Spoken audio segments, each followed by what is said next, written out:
All right, ladies and gentlemen, today is Monday. Let's check the day here. What do we have? It is October 18th. It is 2:36 p.m. here in San Diego, California. And today on In the Fight, ladies and gentlemen, the one, the only, old friend of the show, Jerald Flash Gordon. Jerald, how we doing today, brother? Good, man. How you doing? I mean, I'm not gonna lie. When you win, I'm a happy camper, bro. We like watching you win. How does the body feel right now? I'm good, man. I'm about to jump into practice when we're done here, so I'm ready to go.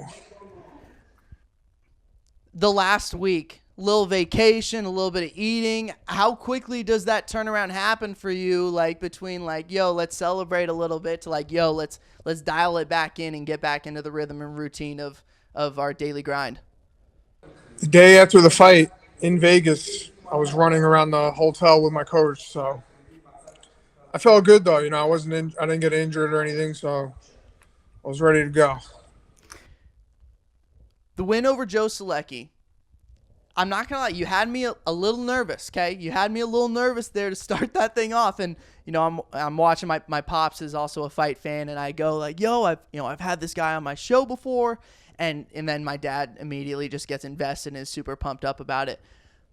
What is the mindset change between rounds 1 and 2 and then rounds 2 and 3? Like, how different are those conversations between you and your coach?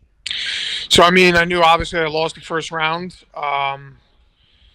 You know, I threw a knee trying to time him coming in on the takedown, and he kind of ran through me, and I fell to my back, and he got good position, and he's a jiu-jitsu stud, black belt. He's been doing jiu-jitsu since he's 6 years old, apparently.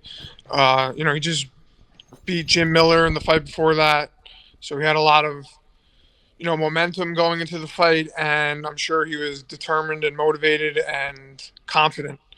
But I knew obviously what his style was, so I've been doing jiu-jitsu a long time also, so I just defended the way I was supposed to defend. He was super tight though with his hooks and his control.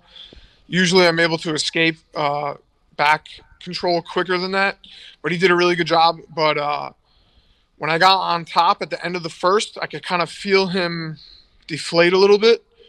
And then going into the second round, I knew I had to push the pace, obviously, and get that round. In the first 10 seconds, not many people noticed or caught it. Maybe you did from home. I hit him with an uppercut, like in the first 10 seconds of the second round, and he wobbled. And I knew, okay, I got him hurt. Time to go. I hit him with that uppercut, but he took me down like right after that. But I got back to my feet. We were against the cage. I started elbowing him in the head, punching him. I made the fight dirty. We had a little bit of like a grappling exchange, and then I hit a judo throw, a uchimata, and I ended up on top. I landed some decent ground and pound. I controlled him the whole second round. So now the momentum shift was with me, and I could tell he was tired. And I wanted that win, man. I really wanted it, and I was tired too because he was pushing me against the cage so much, and I was defending. My arms were a little gassed, but I was able to outstrike him on the feet in the third, and I knew when the round ended that I won the fight. I thought I won a unanimous. They gave me a split decision, but they got it right, so that's all that matters. So that was one of the things I was going to ask you about actually was like your confidence, in the judges as the fight wrapped up. Like, I don't know, 3-round fights can be ambiguous. Like, let's be honest. And like, I've never reffed a fight, so I can't like criticize and say like, yo, they do a shitty job or anything like that. But like, I would imagine it can be difficult at times to judge a fight, and that fight was relatively close enough where I was like, yo, if they screw him on this, it's gonna fucking suck. Question for you: is your jiu-jitsu underrated? I think it is. I mean, I'm top in UFC history for ground strikes, for significant strikes, for control, and I'm up there with like Khabib and Usman and certain guys. I'm like number two in something in UFC history for attempted strikes in a you know, for fighters that have more than 5 UFC fights, and the only person above me is Cain Velasquez. So I think my ground game is underrated, and I think because I don't have like so many submissions, that my jiu-jitsu is underrated. But my ground and pound, I think, is where I know that's where I shine. So You mentioned a couple decent names that you were throwing your hat into the ring a little bit there. Just a couple mild names. Yeah, just a couple of decent guys. With the grappling or the jiu-jitsu dynamic, do you think your tactical advantage is like in technique, or do you think it's in mindset, if that makes sense? I think it's both. Like if I get taken down, I'm not gonna just lay on my back, and if you take me down, I'm trying to hop back up, and that gets guys tired. But I also think it's technique as well. Obviously, like um, when I got on top, I do a really good job of controlling guys and landing significant shots. So I think it's both for sure.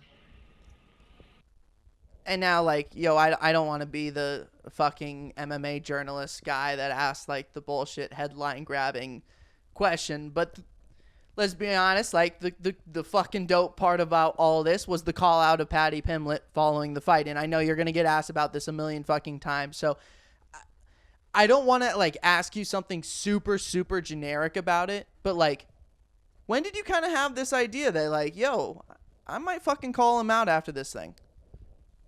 I mean, I thought about it. Obviously the weeks leading up to the fight. He had called me out like before he made his debut or when he first got signed. People were asking him like who he wants to fight, and I was one of the names he mentioned a couple times. Only because I beat his teammate, and he wants to get that one back for the gym, which is understandable. And we're in the same weight class, so it makes sense. But I don't think I'm not sure if I'll get that fight like right now. Maybe down the line we can build it up.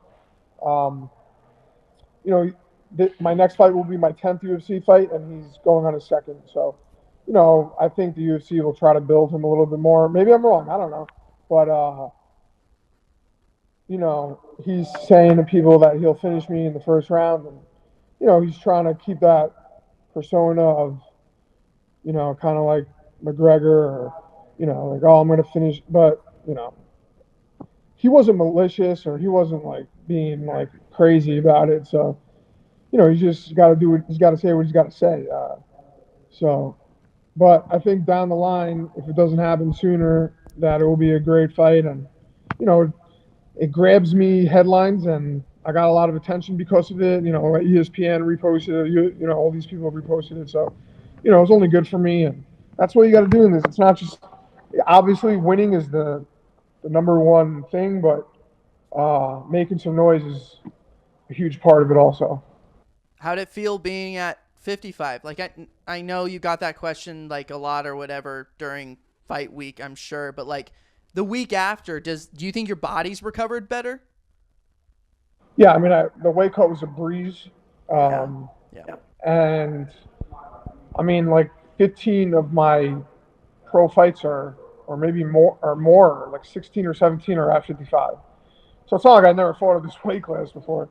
Uh, Guys are definitely bigger than me. Joe was bigger than me. But it's all about being smarter. I think not bigger, being better, not bigger. And these guys they tend to they get tired. It's because they're cutting a lot of weight. I'm cutting less, so maybe I have more in the gas tank than they do, and I can go. So I feel fine though. I feel great. Yeah. I noticed that you were doing a ton of swimming leading up to this fight. I know that's something like you've truly adopted. I'm a surfer, so you're like preaching to the choir on this one. A huge believer in water therapy and all that stuff. How into that are you, or is it kind of like a nightmare that you just have to do because that's what your coaches are saying? You like it? I'm addicted to swimming, and Fuck yeah. swam a lot as a kid, so I already knew how to swim. But I've been swimming 4 days a week, hard. I got a coach. I swim on my own. I swam this morning at 7 a.m. I swam Friday. I swam like 4 days last week. I haven't stopped swimming, and I've been swimming consistently every week for like the last 6 months. I used to run a lot, like a lot. I used to run, I sprint, I'd run, long distance, and kind of just crush my body. And it's like not as full body as swimming is, obviously. And when I'm swimming, doing certain drills, it feels like I'm grappling or wrestling. So I think it's more beneficial. The cardio obviously is great, and it's just way less on my body than running is. I know your teammate Randy Costa's kind of gone through the same transition a little bit. Used to be a big believer in miles and miles and get in that road work, and now I think he's switching it up a little bit, hopping on the bike a little bit more, running a little more on the sand as well. So not super surprising. I think a lot of fighters, that's cyclical for them, right? You go through different things, you try different things, see what works for you, see what doesn't. Best slice of pizza that you had during the post-fight celebration you had with your team? Augie's down here in Florida. They're like Italian family. It's like a mom and pop shop. They make the best Sicilian slice in Florida. They make great regular pizza too. And I'm from New York. I'm from Queens. My friend owns Lombardi's, which is like the first pizzeria in America. So I think I have a pretty good idea of what pizza should taste like. And Augie's is up there, man. They're super good. Hell yeah. And then last thing I got for you, Jerald. 10 seconds on the Many Saints in Newark. I appreciated it because of all the nuances and the little things that were thrown in there that if you don't know The Sopranos, then you don't know what they're talking about. So I was like, I remember that. I was able to, pick up on a lot of things that a lot of people probably wouldn't. But I thought it was anticlimactic. But they're making it seem like there's going to be another one.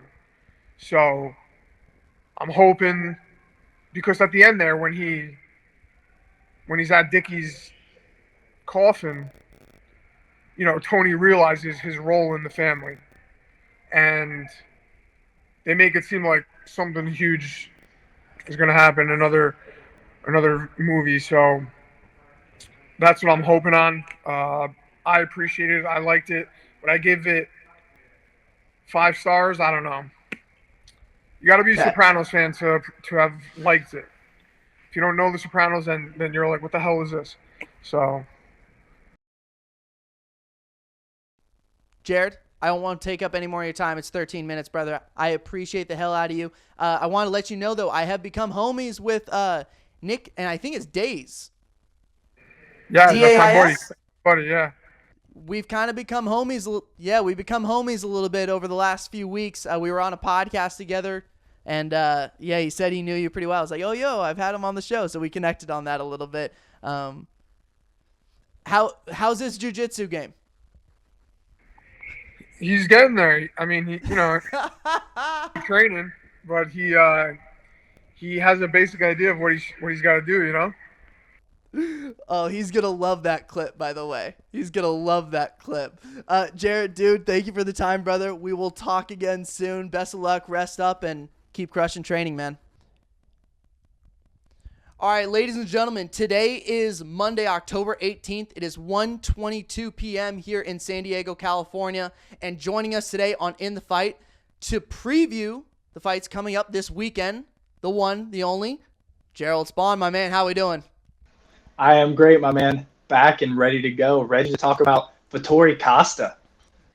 Dude, I kind of feel like this fight is a little bit of a sleeper. It came out of nowhere for me. Like, we've had so many fights come up, and then obviously we have a ton of huge announcements coming in the next, 4, 5, 6 weeks to end the year. We have back-to-back pay-per-views to end October, and then to start November, and then December 11th is just fucking bananas on December 11th. So I feel like this one kind of got away from the public eye a little bit, but I do think it needs to be talked about. Before we get into it, Jerald, how's the body feel? How's training kind of gone? And what's been the focus with you over at Strong Style MMA? Body's been good, man. Working on just developing the skills right now. Getting ready to be a sharper, more dangerous human the next time I get locked in there with someone else. So training's good. The gym's good. We've got Jesse Murray actually fighting on the Contender Series and excited to see him bring another contract home to the gym. So I always do this, so bear with me because this is not the first time I'm going to do it, and it won't be the last. Give us one thing to watch for when he goes and takes the stage, and hopes to earn that contract. I want people to pay attention to the way that he uses his kicks. Jesse is an incredibly dangerous human, and the way that he moves his legs as a 205er is crazy, man. He's going to be peppering those kicks, and he might kick this dude's head clean off. I'm pumped for it. Yeah, that's a violent description there, Jerald. I like that a lot. By chance, were you able to catch any of the Aspen Lad conversation that kind of went on over this weekend? I caught the coach's comments on a clip, and then I saw a little bit of the back and forth. And I want to get your take on it first before I dive in. Sure. So here's my thinking, and I think there are two separate conversations here. Okay. First, this is not high school sports. This is not college sports. This is not youth sports in any capacity.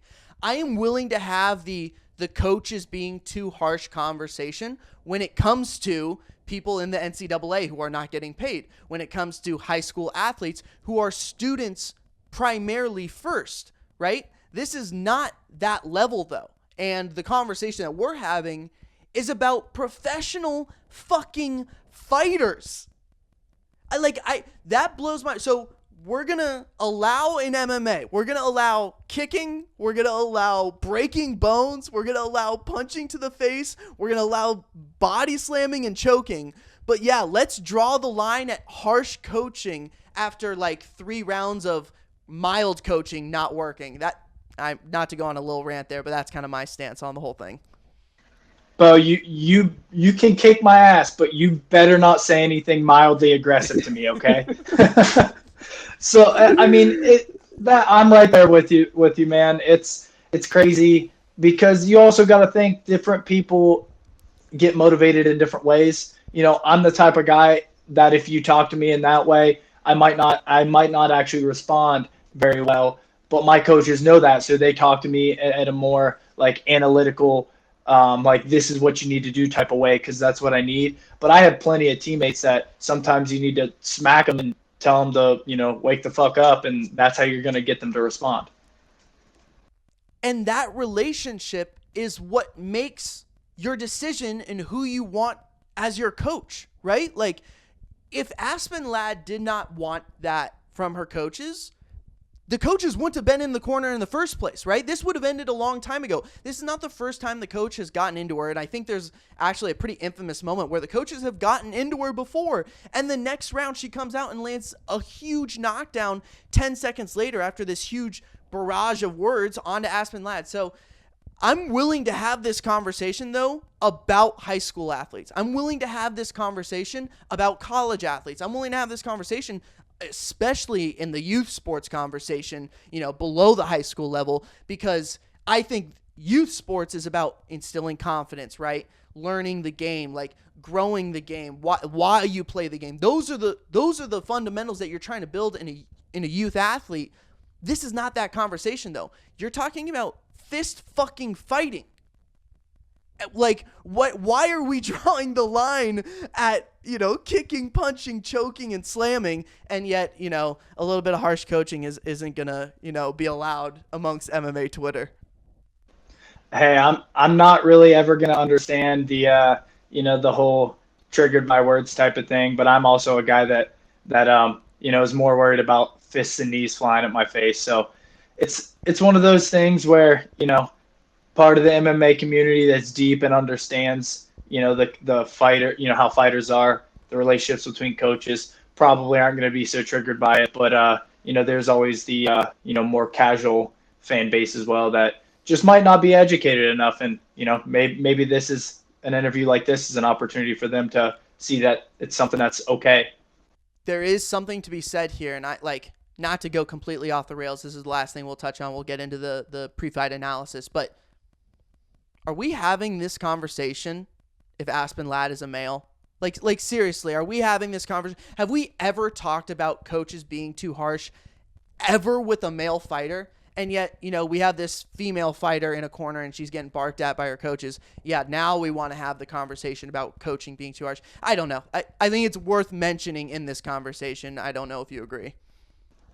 I agree. I mean, the only time I can think that was brought into question with Male and the way that his coaches acted are Diego Sanchez, but that's a completely different thing. It wasn't in the corner, try to get him motivated. That was just how he was being trained and treated, and that's a completely different thing. So yeah, I agree with you. I think if it's if it's Marvin Vettori and not Aspen Lad, I don't think people really care too much. Speaking of Marvin Vettori, 17-5-1 going up against Paulo Costa this weekend.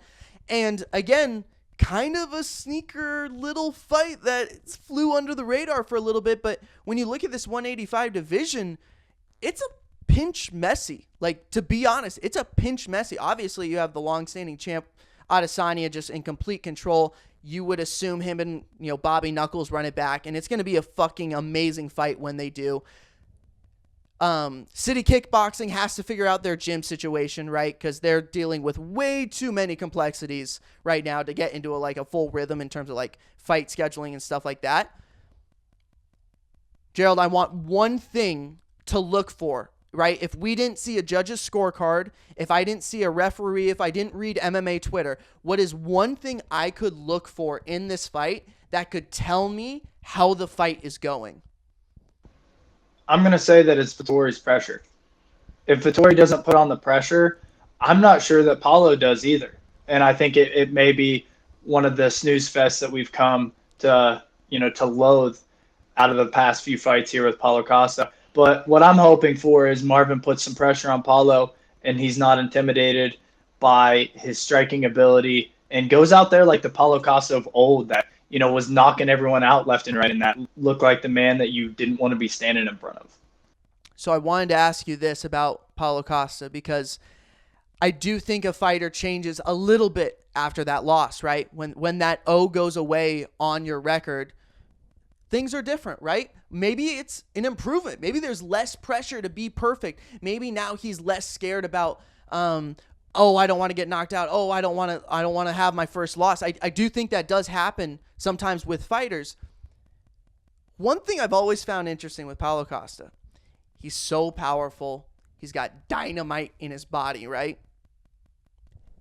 He's a Brazilian Jiu-Jitsu black belt, and it feels like we never see it. So when you see a fighter who becomes in love with some of his own abilities and capabilities, what's kind of the tip or trick, or what's the mindset he has to get into in order to use every tool in the tool shed?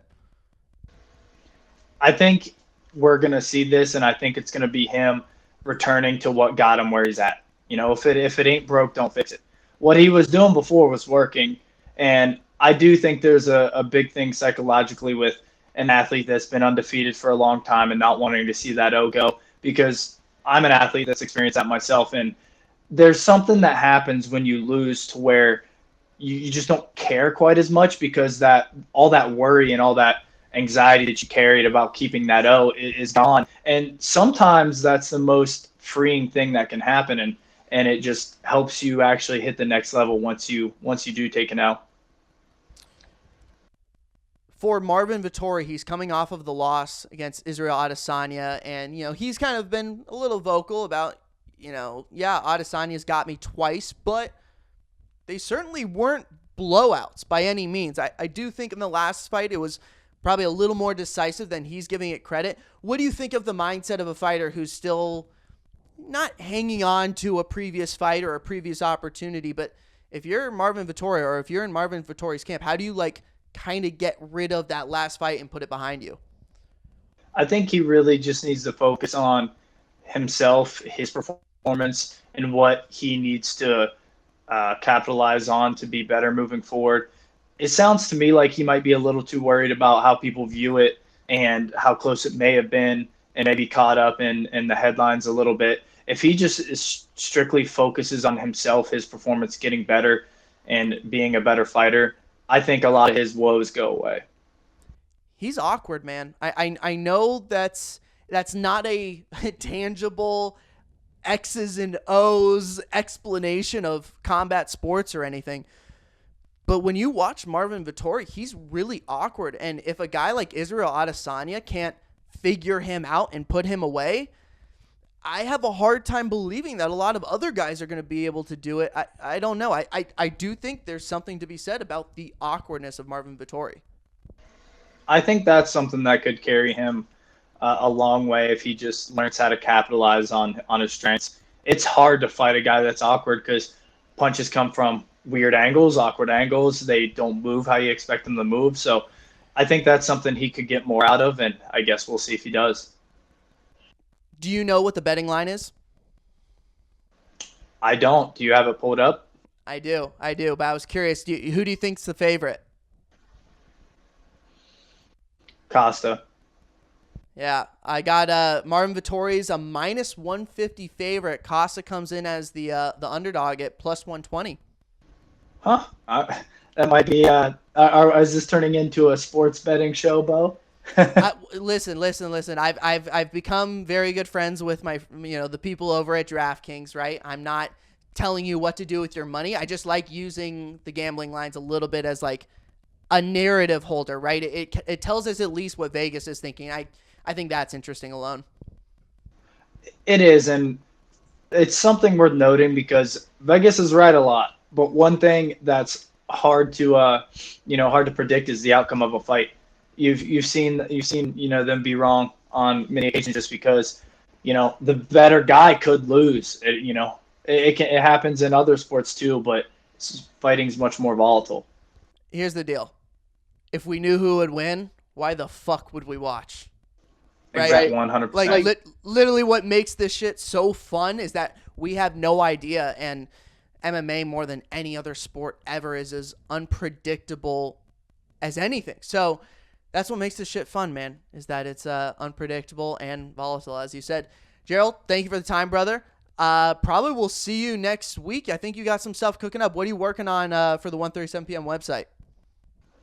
So I'm currently working on putting together a preview for UFC 267. That is Glover Teixeira and Jan Blachowicz. Gonna take a look at the 3 fighters to watch. Some are gonna be ones that you would expect. Some maybe not so much. Jerald, thank you for the time, brother. We will talk later this week. Sounds good, Bo.